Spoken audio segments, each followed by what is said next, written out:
ಸಮಿತಿ ವತಿಯಿಂದ ಬಂದ್ಗೆ ಕರೆ. ಚಿಕ್ಕಮಗಳೂರು ಜಿಲ್ಲೆಯ ಎನ್ಆರ್ಪುರ ಪಟ್ಟಣದಲ್ಲಿ ಬೃಹತ್ ಪಾದಯಾತ್ರೆ. ಸರ್ಕಾರದ ಜನವಿರೋಧಿ ನೀತಿ ವಿರುದ್ಧ ಮೊಳಗಿದ ರೈತ ಕಹಳೆ. ಪಟ್ಟಣದ ಬಸ್ ನಿಲ್ದಾಣದಿಂದ ತಾಲೂಕು ಕಚೇರಿಯವರೆಗೂ ಪಾದಯಾತ್ರೆ. ಪಾದಯಾತ್ರೆಯಲ್ಲಿ 3,000ಕ್ಕೂ ಹೆಚ್ಚು ಜನ ಭಾಗಿ.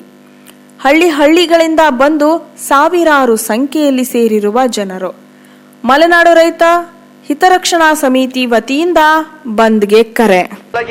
ತೊಲಗಿಸಿ ಉಳಿಸಲಿ ಉಳಿಸಲಿ ಉಳಿಸಲಿ ಅಯ್ಯಯ್ಯೋ ಅಯ್ಯಯ್ಯೋ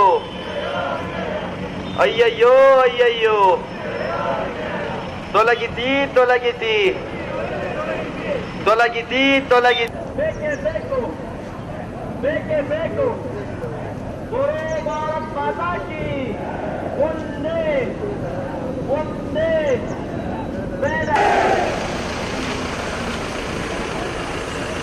बोलो भारत माता की बोलो भारत माता की ತೊಲಗಲಿ ತೊಲಗಲಿ. ತಾಲೂಕು ಕಚೇರಿಯ ಎದುರು ನಾವೆಲ್ಲರೂ ಕೂಡ ಸಾಕ್ತಾ ಇದ್ದೇವೆ. ಎಲ್ಲರೂ ನಿಧಾನವಾಗಿ ಸಾಗೋಣ. ಅಲ್ಲಿ ಆಸನದ ವ್ಯವಸ್ಥೆಯನ್ನು ಮಾಡಲಾಗಿದೆ. ಹಿರಿಯರು ಹಾಗೂ ಮಹಿಳೆಯರಿಗೆ ಹಾಗೂ ಆರೋಗ್ಯದ ಸಮಸ್ಯೆ ಇರತಕ್ಕಂಥವರಿಗೆ ಅದನ್ನ. ಇದು ಮಲೆನಾಡ ರೈತ ಹಿತರಕ್ಷಣಾ ವೇದಿಕೆಯ ಕರೆಯೋಲೆಗೆ ಸೇರಿದ ಜನಸ್ತೋಮ. ರೈತಾಪಿ ವರ್ಗಕ್ಕೆ ಬೆಂಬಲ ಸೂಚಿಸಿ ಸೇರಿರುವ ಜನಸ್ತೋಮ. ಮಲೆನಾಡನ್ನು ಉಳಿಸುವ ಹೋರಾಟ, ನಮ್ಮ ಭೂಮಿಯ ಹಕ್ಕನ್ನು ಕೇಳುವ ಹೋರಾಟ. ಇದು ಯಾರ ವಿರುದ್ಧವೂ ಅಲ್ಲ, ರೈತರ ವಿರುದ್ಧ ಇರುವ ಯೋಜನೆಯ ವಿರುದ್ಧ ಹೋರಾಟ.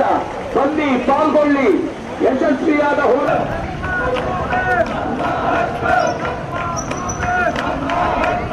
ಹೆಲ್ತ್ ಕೇರ್ ಅಸಿಸ್ಟೆಂಟ್ ಕೆಲಸ ಮಾಡಲು ಇಚ್ಛಿಸುವ ಮಹಿಳೆಯರಿಗೆ ಉಚಿತ ಊಟ, ಉಚಿತ ವಸತಿಯೊಂದಿಗೆ ಮಹಿಳಾ ಅಭ್ಯರ್ಥಿಗಳನ್ನ ಸಂಸ್ಥೆಗೆ ನೇರ ನೇಮಕಾತಿಯನ್ನ ಮಾಡಿಕೊಳ್ಳಲಾಗುವುದು. ಹೆಲ್ತ್ ಕೇರ್ ಅಸಿಸ್ಟೆಂಟ್ ಕೆಲಸ ಗೊತ್ತಿಲ್ಲದ ಮಹಿಳೆಯರಿಗೆ ಸರ್ಕಾರದ ಮಾನ್ಯತೆ ಪಡೆದ ಸಂಸ್ಥೆಯಿಂದ ಉಚಿತವಾಗಿ ಕೆಲಸ ಕಲಿಸಿಕೊಡಲಾಗುವುದು. ಮೊದಲ 7 ತಿಂಗಳು ಹೆಲ್ತ್ ಕೇರ್ ಅಸಿಸ್ಟೆಂಟ್ ಕೆಲಸವಿದ್ದು ನಂತರ ಮುಂದಿನ ಭರ್ತಿಗೆ ಶಿಫಾರಸು ಮಾಡಲಾಗುವುದು. ವಿದ್ಯಾರ್ಹತೆ 5ನೇ ತರಗತಿ, 7ನೇ ತರಗತಿ, ಎಸ್ಎಸ್ಎಲ್ಸಿ ಮತ್ತು ಪಿಯುಸಿ ಒಳಗೆ ಮಾತ್ರ. ಮಹಿಳೆಯರಿಗೆ ಮಾತ್ರ ಸುವರ್ಣ ಅವಕಾಶ.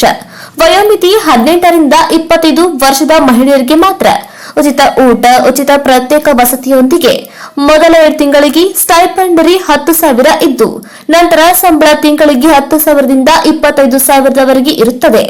ಇದು ಮಹಿಳೆಯರಿಗೆ ಮಾತ್ರ. ಏಜೆನ್ಸಿ ಅಲ್ಲ, ಇದು ಸರ್ಕಾರದ ಮಾನ್ಯತೆ ಪಡೆದ ಸಂಸ್ಥೆಗೆ 900 ಮಹಿಳಾ ಅಭ್ಯರ್ಥಿಗಳಿಗೆ ನೇರ ನೇಮಕಾತಿ. ಮೊದಲು ಬಂದವರಿಗೆ ಮೊದಲ ಆದ್ಯತೆ. ಸಂಪರ್ಕಿಸಿ 8797264665 8797264676.